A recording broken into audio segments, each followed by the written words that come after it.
Actor Tom Cruise has been one of Hollywood's top guns for nearly 30 years. Even though Paramount, his home studio for decades, decided he was risky business in 2006, Cruise was at one time the most bankable star in Hollywood. Still in possession of a face that never ages, Cruise has proven with blockbuster after blockbuster that he's still one of cinema's few good men. Sometimes, you know, Stevie, I think people, they know you're back from Vietnam and their face changes, the eyes, the voice, the way they look at you, you know? After Cruise's first Oscar nomination for Born on the 4th of July, he was on a roll, garnering himself 2 more Academy Award nominations for his performances in Jerry Maguire and Magnolia. One subtle look my way for me to know, and then it is bing, bang, boom, oh my God. I'm away on a tangent. The secret to Cruise's career, he doesn't churn out movie after movie. He takes his time and chooses his roles wisely. And he did just that in 2004 when he got on board Ed Zwick's war epic, The Last Samurai, as producer and lead actor.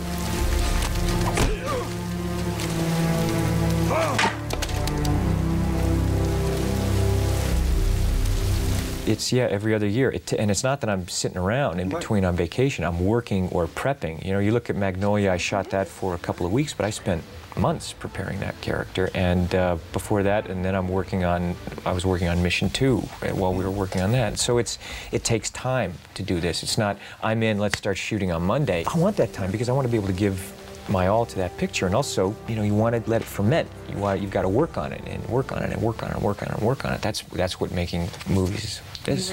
That's the fun of it.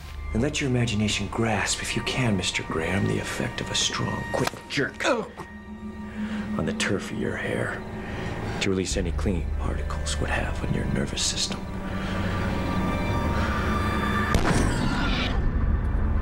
And you'll have some idea of how it feels to be scalped.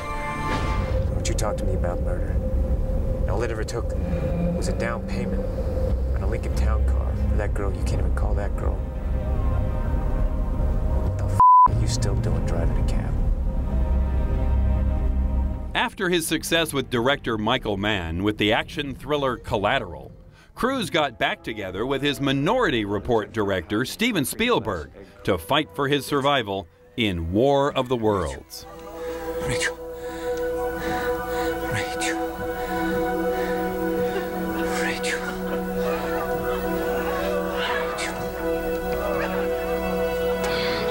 We were preparing Minority Report, the research that Steven had done, and now the scrubbing the image. Actually, Steven came up with that idea of scrubbing the image. I don't know if you've noticed. They're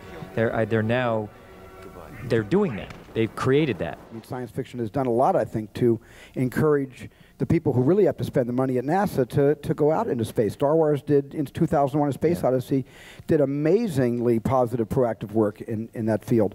But also, you know, I wonder how the astronauts are going to use War of the Worlds to try to, you know, raise money to go out and ensure that, you know, we don't get invaded. Well, is that going to happen? I think that's good. I don't know. It all depends on if they're going to take the old Reagan Star Wars thing out of mothballs and put that back up again. Everybody down!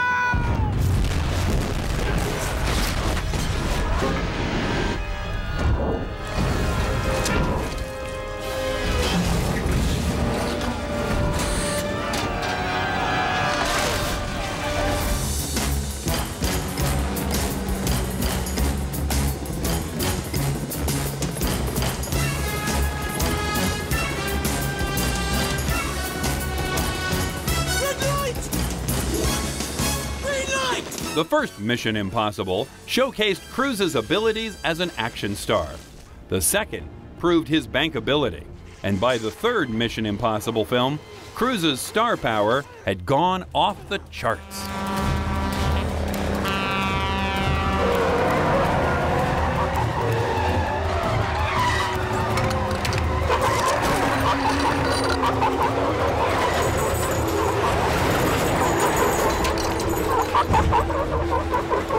It's a film that will scare people, that will entertain them, that will challenge them. It has great humor, great tension, and yet at the end you're going to feel good about life. I hope that's what we wanted. That you will feel better having gone through this experience.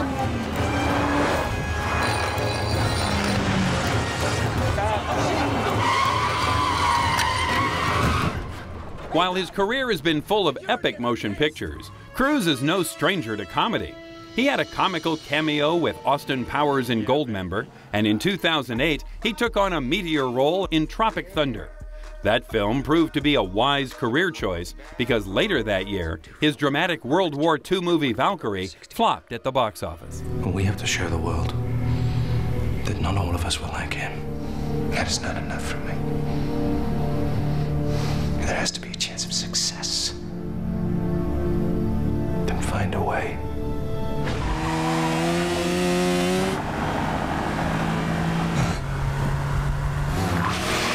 Airtime! Airtime! In Cruise's latest film, Night and Day, he teams up with his 2001 co-star from Vanilla Sky, Cameron Diaz. I read the script and I thought, okay, I can put a lot of my ideas that I had about this character into this particular script. And when I first got it, Cameron and I worked together on Vanilla Sky, and I loved that experience with her. And I remember when she said she was going to do it, Cameron Crowe and I felt very excited about her playing that character. And after doing that, I was like, I want to find something else to do with her. I just really enjoy working with her. Let him have it.